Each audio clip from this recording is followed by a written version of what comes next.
नमस्कार, आप देख रहे हैं खबर 100 में हूं आपके साथ राहुल मौर्य। आइए रुख करते हैं इस वक्त की बड़ी खबरों पर, लेकिन उससे पहले एक नजर हेडलाइंस की ओर।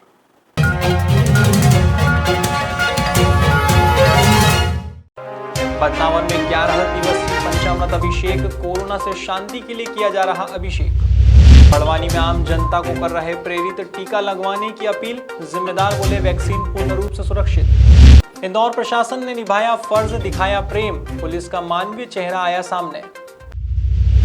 इंदौर में कोरोना का व्यापक असर, प्रशासन निभा रहा अपनी जिम्मेदारी, जनता को कोरोना से कर रहा जागरूक।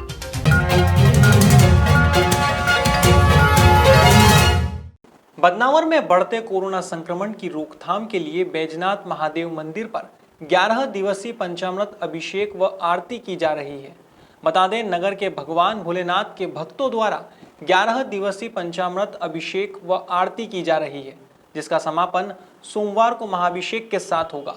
वहीं मंगलवार को हनुमान जयंती के अवसर पर परिसर में रुद्र हनुमान जी का हवन व अभिषेक किया जाएगा।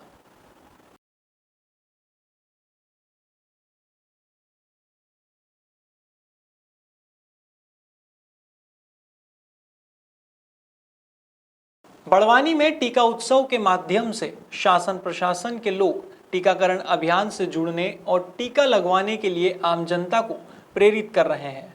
हाल ही में अपर कलेक्टर लोकेश जांगीड़ ने आदिवासी बोली में लोगों से अधिक संख्या में कोरोना वैक्सीन लगवाने की अपील की है। उन्होंने बताया कि यह वैक्सीन पूर्ण रूप से सुरक्षित है, इसको लगवाने से हमें कोई नुकसान नहीं होगा। यह वैक्सीन हमारे प्राण बचा सकती है। इंदौर में जनता कर्फ्यू लगने के बाद पुलिस का रवैया थोड़ा सख्त जरूर नजर आ रहा है, लेकिन पुलिस का मानवीय चेहरा भी इन दिनों देखने को मिल रहा है। खजराना के थाना प्रभारी दिनेश वर्मा, जो पिछले कई दिनों से जरूरतमंदों को सहायता पहुंचा रहे हैं, इसी बीच उनकी 9 साल की बेटी आरना कोरोना पॉजिटिव हो गई और उदास रहने लगी, लेकिन उन्होंने हार नहीं मानी और वे अपनी बेटी के साथ एक कमरे में आइसोलेट हो गए और अपनी बेटी का खास ख्याल रखने लगे। वहीं जब वे मीडिया से बात कर रहे थे तो भावुक हो गए। उन्होंने कहा कि यह समय मेरे लिए सबसे ज़्यादा कठिन था। जब मेरी बेटी कोरोना पॉजिटिव हुई, मुझे आम लोगों की, जनता के साथ साथ अपनी बेटी की भी चिंता हो रही थी। मैंने यह दोनों कार्य बड़ी निष्ठा के साथ निभाए। बता दें, उन्होंने कैमरे के सामने अपना गीत भी गुनगुनाया।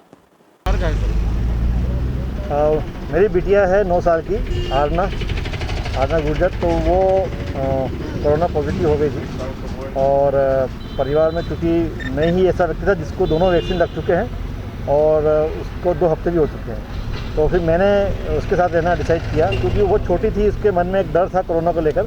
तो मैंने उसके साथ रहकर उसका मनोबल बढ़ाया, क्योंकि इस बीमारी में दवा के साथ साथ आत्म का मनोबल जो है, मन का, वो भी बहुत ज़रूरी है। तो मैंने उसको कहीं से भी फील नहीं होने दिया वो बीमार है। उसके साथ हमने पूरा उसके जो कार्टून्स देखना है, उसको किसी चीज़ में उसको इन्वॉल्व करना है और पूरी तरह से उसका ध्यान रखा है। अब मुझे सबसे ज़्यादा दिक्कत उसमें चोटी बनाने में आती थी, क्योंकि वो डैडी बोले मुझे रोज़ चोटी बनाना है, तो मैं उसको चोटी गूंथना मैंने सीखा यूट्यूब देख के, और कुछ वाइफ ने दूर से गाइड किया। ऐसा करके हम लोग। इंदौर शहर में कोरोना संक्रमण का व्यापक असर देखने को मिल रहा है। हर विभाग का यही प्रयास है कि कोरोना संक्रमण की इस चेन को जल्द से जल्द तोड़ा जा सके, ताकि शहर का नागरिक सुरक्षित हो। पुलिस विभाग भी इसमें महत्वपूर्ण भूमिका निभा रहा है। एसपी पूर्व आशुतोष बागरी के अनुसार जनता कर्फ्यू के बीच पुलिस सुरक्षा कार्य करने के साथ ही समाज के प्रति भी अपनी जिम्मेदारी को निभा रही है। वहीं चेकिंग पॉइंट के माध्यम से बेवजह घूम रहे लोगों पर सख्ती के साथ कार्यवाही कर रही है। उसकी भी मदद पुलिस कर रही है सर। हाँ बिल्कुल, इसमें जितने भी बुजुर्ग हैं, एक तो सीनियर सिटीजन पुलिस पंचायत के माध्यम से जुड़े हुए हैं और ऑलरेडी हमारा नंबर हर जगह पे सर्कुलेटेड है। और जहाँ पे भी इस तरह की चीज़ें आती है, अभी हाल ही में एक आपने देखा होगा कि पलासिया थाने में एक घटना हुई, जिसमें बुजुर्ग ने अपना बेटा खो दिया और अपनी पत्नी को भी कोरोना में खो दिया, और वो खुद भी कोरोना पॉजिटिव थे और बहुत ही गंभीर स्थिति में थे। शायद पुलिस इंटरवीन नहीं करती तो उनको बचना भी उनका बहुत मुश्किल हो जाता। इस समय पे हमारे पुलिस के जवान गए और उनको जो है खाना खिलाया, उनको मदद करी, उनको हॉस्पिटल तक पहुंचाया और उनके इलाज में पूरी व्यवस्था करी। इसी तरीके से केवल ये एक उदाहरण है। इसके अलावा एक महिला भी प्रेग्नेंट हालत में थी और सड़क के किनारे वो पड़ी हुई थी, बीमार थी और करा रही थी, तो उसको भी जो जवान हैं वो उन्होंने अनीता तुगोगंज थाने की महिला आरक्षक हैं, उन्होंने उसको सपोर्ट किया और उसको हॉस्पिटल पहुंचाया और उसको कहा कि यदि इसको किसी तरह की दिक्कत होती है तो आप मुझे बताइएगा, मैं उसकी मदद करूंगी। तो निश्चित तौर हाल ही में खेतिया के कोविड केयर सेंटर से 5 मरीज स्वस्थ होकर अपने घर लौटे हैं।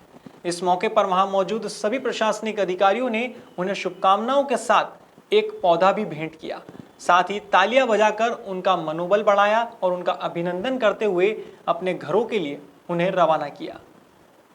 फिलहाल खबरों में इतना ही। देश और दुनिया की तमाम खबरों के लिए देखते रहिए खबर 100, जनता की बुलंद आवाज।